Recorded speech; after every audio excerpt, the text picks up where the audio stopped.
Ils sont les experts de la Kekketer des personnes âgées. Ils viennent nous parler de la sexualité chez les seniors. Voici Francis Carrier, fondateur de l'association Grey Pride, et Roselyne Madelena, auteure de Oser l'amour après 60 ans. Voici nos experts.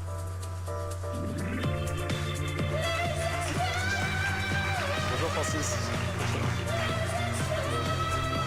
Bonjour Roselyne.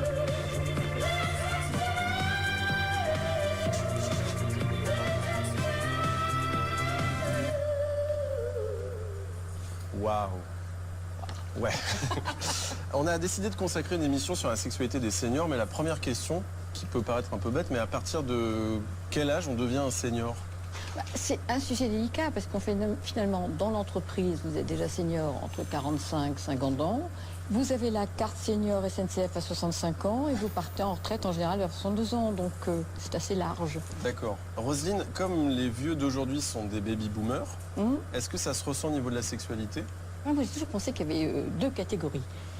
Alors soit ils ont continué une sexualité épanouie, dont ils parlent, ils sont très heureux, le cul fait partie de leur vie, soit ils sont devenus vierges. Tout à coup, ça s'est bloqué et tout ce qu'ils ont fait dans les années 68 n'existe plus. Comment vous expliquez ça? Parce que je pense que le désir a disparu, que ça ne fait plus partie de leur vie et que finalement, ça leur parle plus. Antoine, toi tu parlais de sexe avec tes grands-parents ou pas? Avec mes grands-parents? Ouais. Non, parce que mes grands-parents étaient morts. Ah, dès le début? Donc j'ai essayé de en parler avec eux. Mais c'était un peu glauque. Oui, mais ils ne me répondaient pas. C'est un monologue. Oui.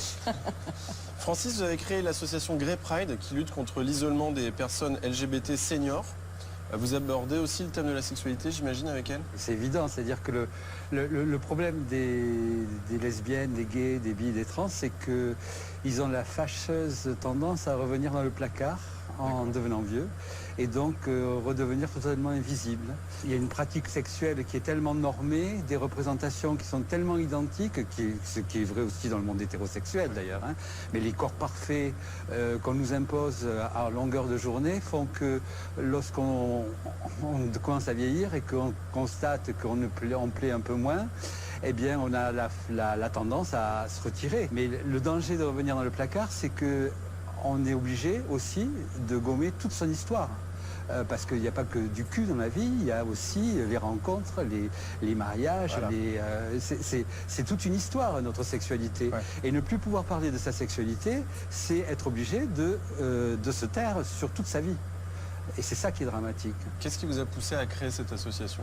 C'est le constat que aujourd'hui c'est une non-question. Les vieux, lorsqu'on pose la question un petit peu, soit dans les structures, soit dans les associations, on ne sait pas où ils sont.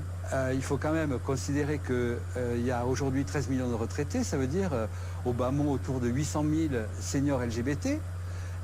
Il y a 3 associations en France qui regroupent une centaine de personnes.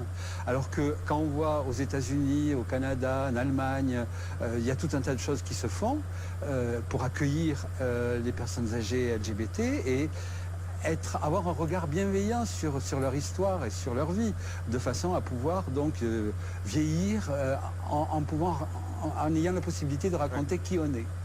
Il y a un documentaire, pardon, de se retrouver un petit peu aussi entre soi. Oui, c'est sûr.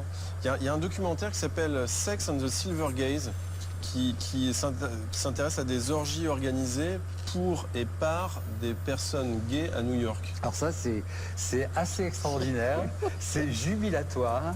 C'est quelque chose que j'ai vu récemment dans le cadre du festival Chéri Chéri. Donc effectivement, au départ, c'est une association gay de seniors qui se rencontrent pour manger, etc., sortir. Mais en plus, ils ont la particularité d'organiser des sex-parties une fois par mois.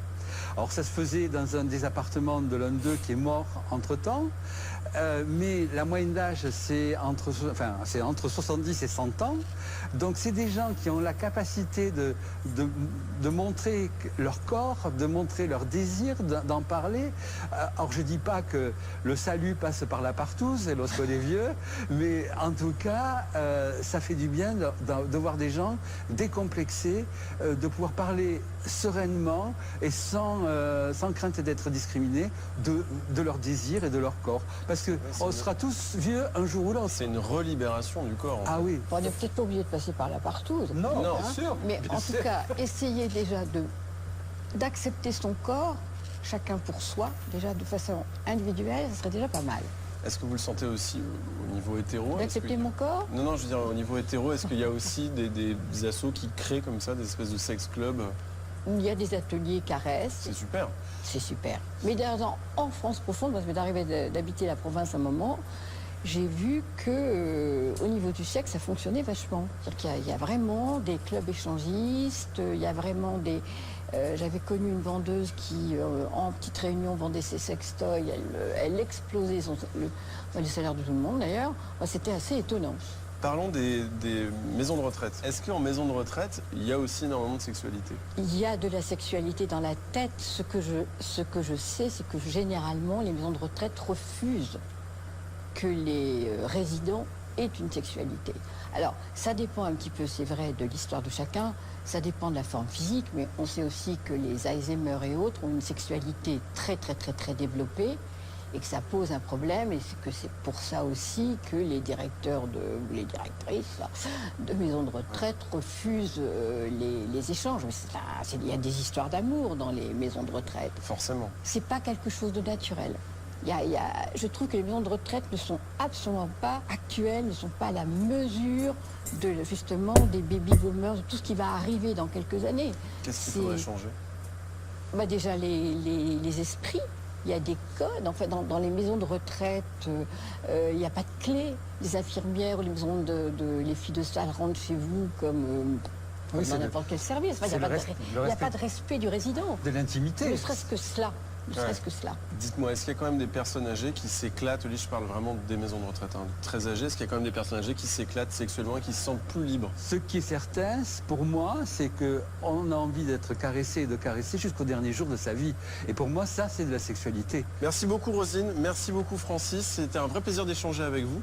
Pour résumer, je pense qu'on a tous envie encore de caresses pendant très longtemps. Antoine, on continue l'émission? Oui, bien sûr. Cool. Ah, tu viens à côté de moi. Fait-on maintenant la